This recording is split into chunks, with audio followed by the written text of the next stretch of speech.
Yo, you're watching the Screaming Fish here, people, and once again, I'm here for yet another movie review, and this time, as you can tell by the title, we are looking at The Magnificent Seven. So, without further ado, let's get into this.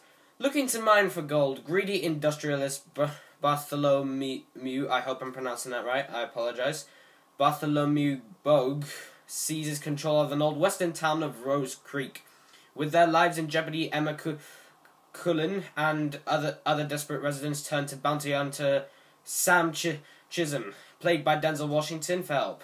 Chisholm recruits an eclectic group of gunslingers to take on Bogue and his ruthless henchmen. With a deadly showdown on the horizon, the seven mercenaries soon find themselves fighting for more than just money once the bullets start to fly. So, in all honesty, did I enjoy this movie? I gotta say, when I came out of the theater, I came out smiling. The Magnificent Seven is one of the best westerns I've seen this decade. Perfect? Far from it, but still one heck of a joyride. So, as usual, we'll start with the characters. The characters in this movie are great, and while some get more characterization than others, all the characters in this movie are a joy to watch on screen. I really like Denzel Washington. He was really good in this movie. His performance was solid throughout the entire film, and the character of Sam Chisholm I found to be a really cool character as well as being interesting. Chris Pratt was also really good in this movie. I gotta be honest, Chris Pratt had pretty much all the best lines in this movie, and he delivered those lines perfectly. His character was both really funny and enjoyable to see on screen as well. Not to mention, pretty much all the performances since all his performances since Guardians of the Galaxy have been great, and this one is no different. Ethan Hawke was fantastic in this movie. I thought his character was really interesting, and he had a lot of depth to the character that made him stand out. And the same could be said for Lee Byung-hun, who was also really good in this movie and a really good character. Manuel Garcia Rolfo was a really cool character, and Vincent D'Onofrio was brilliant in this movie.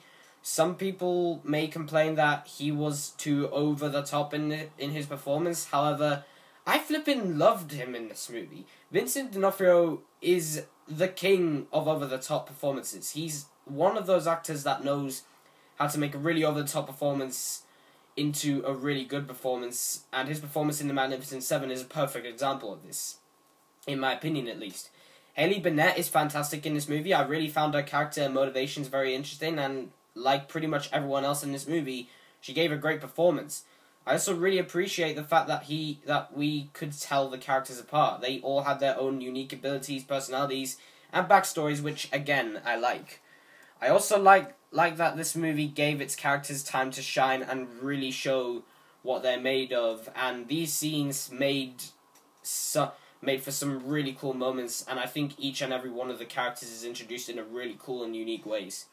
Another thing this movie does well, which is actually something recent superhero movies, like Batman v Superman, for example, have actually been sorely lacking, which is letting our characters literally just sit down and talk to each other. This movie actually allows us to experience these characters interacting and talking with each other, which actually allows us to learn a little more about the characters, and the more we learn about these characters, the more we care about them, and this movie does this perfectly. The villain, who is played by Peter Sarsgaard, was really good. He gave a really intimidating performance that literally gave me chills. Literally every scene he was in just had this chilling aspect to it, and it came off with it pretty much all came with this phenomenal performance as well. I do think he could have had a little more screen time, but overall he was a great villain. I'm going to admit that when I went to see this movie with my mom, my brother, and a few of his friends, pretty much all of them complained that the movie was too slow in the beginning.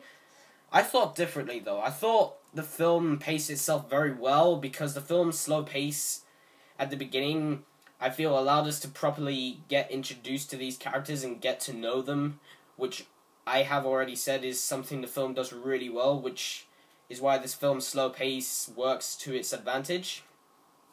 And the story itself, overall, is pretty darn good. I found myself invested with pretty much every plot point, and never actually found any plot holes while watching this movie, which is actually a really good thing, because the less plot holes you have in your film, the better, or even better, just don't have any plot holes at all.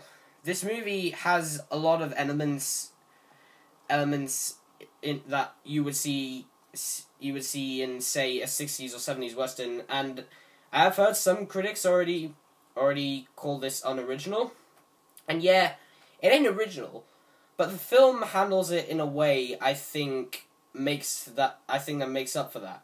It was also great to see those elements done right in a modern western. There are literally Mexican standoffs in this movie, and whenever one of those scenes happened, I just got the sense of thrill and excitement, partly because of how they were shot and the tension those scenes included. And yeah, speaking of shot, this movie is shot fantastically well. There was actually a shot of men riding on horses that literally took my breath away. I was just stunned. There are so many shots in this movie that just blew my mind. The action sequences, for example, I can't remember a single scene where they used shaky cam. It was all shot with these really well shot wide shots, so that you could see what was actually happening in that scene. And speaking of action, wow, the action in this movie is incredible. In particular, the film's climactic battle. I have already said that it was shot incredibly well, but the gunfights in this movie are just mesmerizing. I also gotta say that this movie is up there with Casino Royale and X-Men Apocalypse as one of the most violent PG-13 movies I've ever seen, which is something I appreciate. This movie, despite being PG-13 rated, is not afraid to get bloody when it's necessary. This movie is the perfect example of what I think a PG-13 action movie should be. It should not be afraid to get bloody at times, but at the same time, being appropriate to the target audience. Did I have a few issues with the film? Yeah, I did. For starters, while most of the humor is great, it does feel a little too modern, considering the time period this film is set in. And I also think that some of the side characters should have had a little more characterization than they had, and I also think the villain could have had another 10 minutes of screen time, and maybe interact with the other